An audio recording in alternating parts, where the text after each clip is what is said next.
दोस्तों हाथ में शराब की बोतल लिए हुए दरोगा रूम में घुसता है।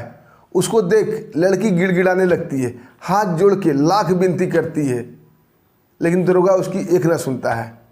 फटाफट अपनी वर्दी उतारता है और पलंग पर फेंकता है। उसके बाद लड़की पर टूट पड़ता है। दोस्तों लड़की की नज़र जैसे ही उसके बेल्ट में फंसे हुए पिस्टल को देखती है, एकाएक उसकी आंखों में चमक आ जाती है। इधर दरोगा अपनी मनमानी करने में लगा था और लड़की धीरे से पिस्टल निकाल लेती है और दरोगा के सीने पर रख के फायर कर देती है। दरोगा फुटबॉल की तरह पलंग से नीचे गिरता है। लड़की उठती है, उसे एक गोली और मारती है। दोस्तों फायर की आवाज़ सुनकर मुखिया दौड़े दौड़े उस रूम में आता है और जैसे ही दरोगा बाबू का खून से लथपथ लाश को देखता है, दौड़ कर आकर उनका नब्ज तो तोड़ने लगता है। उन्हें मृत पाके लड़की की ओर चीखते हुए कहता है कि पागल लड़की, ये तूने क्या किया। तब तक लड़की पिस्टल मुखिया की ओर करती है और ट्रिगर दबा देती है। एक धमाके के साथ मुखिया भी दरोगा के ऊपर गिरकर ढेर हो जाता है। वो लड़की उठती है, अपने कपड़े पहनती है और दोनों के लाशों को हिकारत भरी नज़रों से देखती है और थूकती हुई वहाँ से चली जाती है। आखिर दोस्तों क्या था माजरा? लड़की ने दरोगा का और मुखिया का मर्डर क्यों किया? उसे गोली क्यों मारी? आइए दोस्तों पूरी कहानी को जानते हैं विस्तार से। दोस्तों कहानी शुरू करने से पहले आप लोग को बहुत बहुत दिल से धन्यवाद। आप लोग हमारी वीडियो को काफ़ी मात्रा में लाइक करते हैं, चैनल को सब्सक्राइब करते हैं। दोस्तों अपना प्यार और आशीर्वाद हमारे ऊपर ऐसे ही बनाए रखिएगा। हम आपके दोस्त, आपके भाई हैं। आइए दोस्तों चलते हैं कहानी की ओर। दोस्तों कहानी शुरू होती है छत्तीसगढ़ से। छत्तीसगढ़ का एक बैकवर्ड इलाका था तरसैया पल्लम। उस गांव के लोग बताते हैं दोस्तों तरसैया पल्लम गांव का नाम क्यों पड़ा था, क्योंकि उस गांव में कोई भी मूलभूत सुविधाएं नहीं थी। लोग वहाँ तरसते हुए रहते थे, इसलिए पुराने ज़माने के लोग उसका नाम रख दिए थे तरसैया पल्लम। उस गांव का मुखिया था बनमारी लाल बहावल। वो काफ़ी दुष्ट प्रवृत्ति का मुखिया था। समाज में किसी प्रकार का कोई भला काम नहीं करता था। तरसैया पल्लम गाँव में बहुत सारी सरकारी योजनाएँ आती थी, जिसे वो अधिकारियों के साथ मिल बांट कर ख़त्म कर देता था, हजम कर जाता था। वो सिर्फ अपना ही विकास करता था। काफ़ी दबंग प्रवृत्ति का आदमी था। उसके साथ कई बॉडीगार्ड रहते थे, जिसे हम आमतौर पर लठैत भी कह सकते हैं। उस गांव के लोगों में उस मुखिया का, बनमारी लाल का, बहुत ही खौफ था, क्योंकि उसका उठना बैठना थाने के दरोगा के साथ था। तरसैया पल्लम थाने का थानेदार था जसवंत पाल, वो भी नंबर 1 घूसखोर। दोस्तों कोई भी भ्रष्ट आदमी की दोस्ती घूसखोर पुलिस वाले से ही हो सकती है।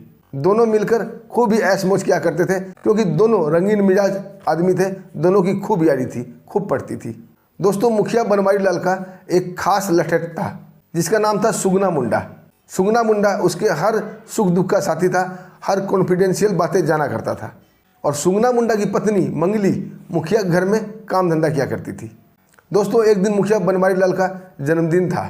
2 दिन पहले से ही पूरी हवेली को सजाया गया था और जिस दिन जन्मदिन था उस दिन मुखिया बनमारी लाल सज धज कर धोती कुर्ता साफा बांध के अपने दरवाजे पर चेयर लगा कर बैठ गया था। लोग उसे बधाइयाँ देने आने लगे थे, उसे तिलक लगाते, बधाइयाँ देते, और जो संभ्रांत लोग थे उसे गिफ्ट भी देते थे। लेकिन गांव के लोग इस आस में आए थे वहाँ पर कि आज उनका भोजन पानी मुखिया घर में होगा, क्योंकि बहुत ही बैकवर्ड इलाका था दोस्तों। भरपेट भोजन भी वहाँ, अच्छे भोजन नसीब नहीं होता था। तो लोग आज आस लगा कर रखे थे कि मुखिया का जन्मदिन है, बढ़िया खाना मिलेगा, भरपेट खाएंगे। इधर दोस्तों हलवाई पूड़ी बुनिया सब्जी कई तरह की वैरायटी मिठाएँ बनाने में लगे हुए थे और सब गांव वाले इंतजार कर रहे थे। तभी तरसैया पल्लम थाने का थानेदार जसवंत पाल आता है, मुखिया को ढेरों बधाइयाँ देता है, वो भी तिलक लगाता है और उसके लिए एक बड़ा सा गिफ्ट का पैकेट लाया था। जैसे ही मुखिया बनमारी लाल दरोगा जी का गिफ्ट लेते हैं, हंसते हुए बोलते हैं कि अरे दरोगा बाबू इसमें क्या है, बड़ा भारी लग रहा है। दरोगा बाबू भी हंसते हुए बोलते हैं मुखिया साहब आपके पसंद का गिफ्ट है, खोल कर देखिए। हंसते हुए मुखिया जी गिफ्ट को वहीं पर खोल देते हैं। दोस्तों उसके अंदर 2 शराब की महंगी ब्रांडेड बोतल थी, जिसे देख मुखिया की बाँसें खिल जाती है। अब दरोगा जी बोलता है कि मुखिया जी अगर आपका जन्मदिन मन गया हो तो चलें, हम विशेष रूप से मनाते हैं। मुखिया जी बोलते हैं हाँ हाँ क्यों नहीं, चलते हैं। और दोस्तों उठता है और अपने खास लठैत सुगना मुंडा को निर्देश देता है कि गांव वाले को खाना पीना खिला देना, हम लोग जा रहे हैं अपने काम पे। यह कहकर दोस्तों वो अपने एक रूम में चला जाता है। अब दोनों दोस्त मुखिया जी और दरोगा जी बैठकर शराब का सेवन करने लगते हैं। जैसे ही शराब का नशा दरोगा के ऊपर हावी होता है, वो मुखिया को बोलता है मुखिया जी सारा बंदोबस्त हो गया है, लेकिन एक कमी है, मुखिया मूँछों पर ताव देता हुआ बोलता है, अरे दुर्गा जी, आपके लिए क्या कमी, बताइए तो, जान भी हाजिर है। दुर्गा जी बोलते हैं, शराब हो गया, कबाब हो गया, अब सबाब भी हो जाता तो कितना अच्छा होता। दोस्तों अभी ये बात चल ही रही थी, तभी उनका लठैत सुगना मुंडा की बेटी उन्हें कुछ स्नैक्स देने के लिए आती है। क्योंकि काम ज़्यादा होने के कारण सुगना मुंडा की पत्नी मंगली अपनी बेटी पार्वती को भी साथ ले आई थी। सुगना मुंडा और मंगली की एक प्यारी सी बेटी थी जिसका नाम था पार्वती। उसे प्यार से लोग पारो भी कहते थे। उसकी उम्र लगभग 15 से 16 साल हो रही होगी। जैसे ही वो स्नैक्स देने आती है दुर्गा जी को, दुर्गा जी की नीयत खराब हो जाती है उसे देखकर। और मुखिया जी को बोलते हैं, अरे ये केहुनी हीरा आपने कहाँ से पाल रखा है। मुखिया जी भी ऐठते हुए बोलते हैं, ये हमारा खास लठैत सुगना मुंडा की बेटी है।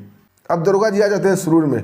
वो बोलते हैं, अगर इसे पेश कर दो तो आपकी हर मुँह मांगी मुराद मैं पूरी कर दूंगा, आपके हर काम में मैं दिल लगा के साथ दूंगा। मुखिया जी बोलते हैं, अभी तो आप धैर्य रखिए, मैं ऐसा कुछ करता हूँ जो आपकी इच्छा पूरी हो जाएगी। दुर्गा जी रूम से बाहर निकलते हैं, इधर उधर देखते हैं और सीधा जाते हैं किचन में। वहाँ मंगली और पारो दोनों काम कर रही थी। दुर्गा जी बोलते हैं पारो को कि बेटी जाके देखो दुर्गा जी की किसी चीज़ की ज़रूरत तो नहीं है। अब पारो फिर से दुर्गा जी के पास जाती है पूछने के लिए। तब तो दुर्गा जी उसके ऊपर झपट पड़ते हैं। 15-16 साल की बच्ची तो थी, लेकिन गाँव की लड़की थी, लड़ना उसे आता था। अब दोनों में हाथापाई खींचातानी होने लगती है। दोस्तों ये जोर जोर से चीखने भी लगती है पारो, बचाओ बचाओ। तब तक घर वाले भी दौड़ के आ जाते हैं, उसकी माँ भी आ जाती है। लड़की उस टाइम तो बच के निकल जाती है। अब दोस्तों वो रोते हुए जाती है अपने पिता के पास, सुगना मुंडा के पास, और सारी बात बताती है। जब सुगना मुंडा मुखिया जी से जाके पूछता है कि मुखिया जी दुर्गा जी ने ऐसा क्यों किया, तो मुखिया जी उल्टा सुगना मुंडा के ऊपर आरोप लगाते हैं कि तुम्हारी बेटी ही बदचलन है। वो दुर्गा जी से कुछ पैसे ऐंठना चाहती होगी, इसलिए उनके ऊपर आरोप लगा रही है। दुर्गा जी तो भले मानुस है। दोस्तों बात बेटी वाली थी। सुगना मुंडा चुप नहीं बैठता है और गांव में दूसरे दिन पंचायती बुला लेता है। उस पंचायती में मुखिया जी भी आते हैं, गांव के लोग भी आते हैं और दुर्गा बाबू भी आते हैं। दोस्तों दुर्गा बाबू को देखकर गांव के लोग तो ऐसे ही डर गए थे। अब मुखिया तो दबंग थे ही, कोई भी उनके खिलाफ मुंह नहीं खुलता था। लास्ट में दोस्तों पंचायती का नतीजा ये निकलता है कि पारो को ही बदनाम कर दिया जाता है और उल्टा सुगना मुंडा को भरे पंचायत में मुखिया जी से माफ़ी मांगनी पड़ती है। फिर मुखिया जी मूँछों पर ताव देते हुए, ऐंठते हुए भरी पंचायत में बोलते हैं कि तुम मेरा विश्वासी साथी हो, तुम मेरे पुराने लठैत हो, वफादार हो, इसलिए हम तुम्हें माफ़ करते हैं।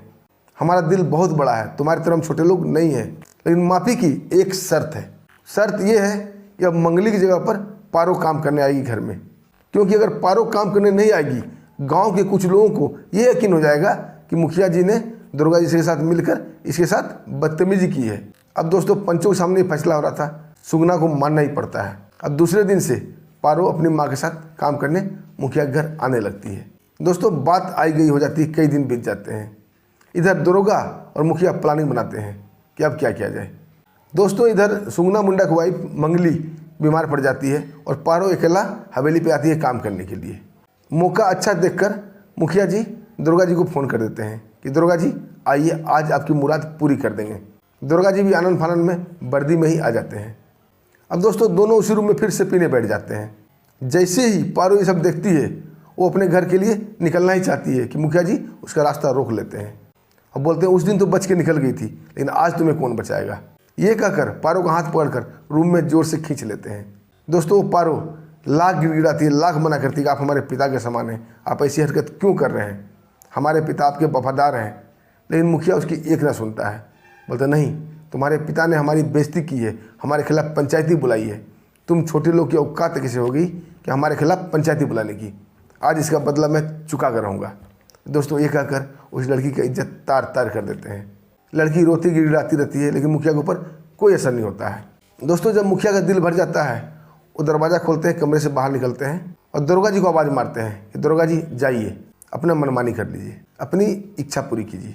जैसे ही दुर्गा जी कमरे में आते हैं, लड़की फिर से गिड़गिड़ाने लगती है, फिर से हाथ जोड़ने लगती है, मिन्नतें करने लगती है कि हमें छोड़ दो। लेकिन इस सब का कोई फर्क नहीं पड़ा था दुर्गा जी के ऊपर। फटाफट वो अपनी वर्दी उतारते हैं, पैंट शर्ट खोल के वहीं पलंग पर फेंकते हैं और लड़की के ऊपर टूट पड़ते हैं।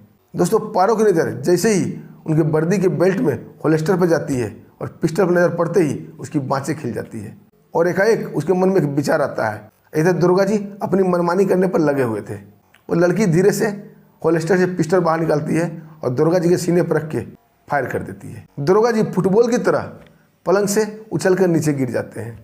गोली सीधा दिल को पार कर गई थी। दरोगा जी परलोक सिधर गए थे। फायर का आवाज़ सुनकर मुखिया जी आनंद फानंद में दौड़े हुए आते हैं और जैसे ही खून से लथपथ दरोगा जी को देखते हैं, दौड़कर दरोगा जी के पास आते हैं और उनका नब्ज तोड़ने लगते हैं। जब उन्हें मृत पाकर जोर जोर से चीखने लगते हैं कि पागल लड़की, ये तूने क्या किया। तब तक दोस्तों वो लड़की पिस्टल मुखिया की तरफ करके ट्रिगर दबा देती है। मुखिया भी कटे पेड़ की तरह दरोगा जी के ऊपर गिर जाता है। लड़की पिस्टल फेंकती है, अपना कपड़ा पहनती है और हिकारत से दोनों के ऊपर थूक देती है और जोर जोर से चीख चीख कर पूरे गांव वाले को इकट्ठा करना शुरू कर देती है। तब तक सुगना मुंडा भी आ जाता है। जब पूरी वारदात, पूरी कहानी अपने पिता को बताती है, वो भी आक्रोशित हो जाता है, पूरे गांव को इकट्ठा कर लेता है। जब सारा गांव आकर देखता है, मुखिया और दरोगा की लाश पड़ी हुई है। दोस्तों ये खबर जंगल में आग की तरफ फैल जाती है और ये खबर जैसे ही थाने में लगती है, थाने में भी हड़कंप मच जाता है। आनंद फानंद में पुलिस बल वहाँ आती है। वहाँ दरोगा को नग्न अवस्था में गोली लगा हुआ देखते हैं। सारी कहानी बयान हो जाती है। तब तो दोस्तों गांव का कोई आदमी एक पत्रकार को भी फ़ोन कर देता है। पत्रकार भी आ जाता है और सारा पोज, सारा सिचुएशन को हैंडल कर लेता है, फ़ोटो वोटो खींचता है और उसका वीडियोग्राफी कर लेता है। अब दोस्तों पुलिस वाले पारो को पकड़कर थाने ले जाते हैं, उसके ऊपर मुकदमा चलता है। लेकिन दोस्तों कोर्ट में पूरे गांव ही पहुंच जाता है गवाही के तौर पे और साथ साथ वो पत्रकार भी सारी वीडियो दिखाई जाती है। जब ये वीडियो, ये फुटेज जज साहब देखते हैं, उन्हें सारा माजरा समझ में आ जाता है। अब वो पारो को बाइज्जत बरी कर देते हैं। दोस्तों जब ये खबर न्यूज़पेपर में छपती है तो जिला के डीएम साहब, वहाँ के एसपी साहब उस बहादुर लड़की को इनाम भी देने की घोषणा करते हैं। खुद डीएम साहब उस गांव में आते हैं, एसपी साहब भी आते हैं और उस लड़की को बहादुर लड़की का इनाम देते हैं और गांव वाले को संबोधित करते हैं कि जब तक आप अन्याय सहते रहोगे, लोग अन्याय करते रहेंगे। अन्याय करना ही सिर्फ अन्याय नहीं है, अन्याय सहना भी अन्याय होता है। गांव वाले को ये बात समझाकर और चले जाते हैं। दोस्तों हमारा मकसद किसी का दिल दुखाना नहीं है। हमारा मकसद सिर्फ ये है, समाज में जो बुराई हो रही है उसे उजागर कर देना। आदमी किस पर भरोसा करे? जब रक्षक ही भक्षक हो जाए तो आदमी क्या करेगा? दोस्तों आपको कहानी कैसी लगी कमेंट सेक्शन में एक जरूर छोटा सा कमेंट कीजिएगा। पारो ने सही किया या गलत किया, कमेंट हमें जरूर कीजिएगा। दोस्तों हम हर कमेंट का जवाब देते हैं। अब वीडियो पसंद आई तो वीडियो को लाइक कर दीजिएगा, चैनल को सब्सक्राइब कर दीजिएगा। फिर मिलते हैं दोस्तों एक बेहतरीन कहानी के साथ। तब तक के लिए हमें आज्ञा दीजिए। नमस्कार, जय हिंद।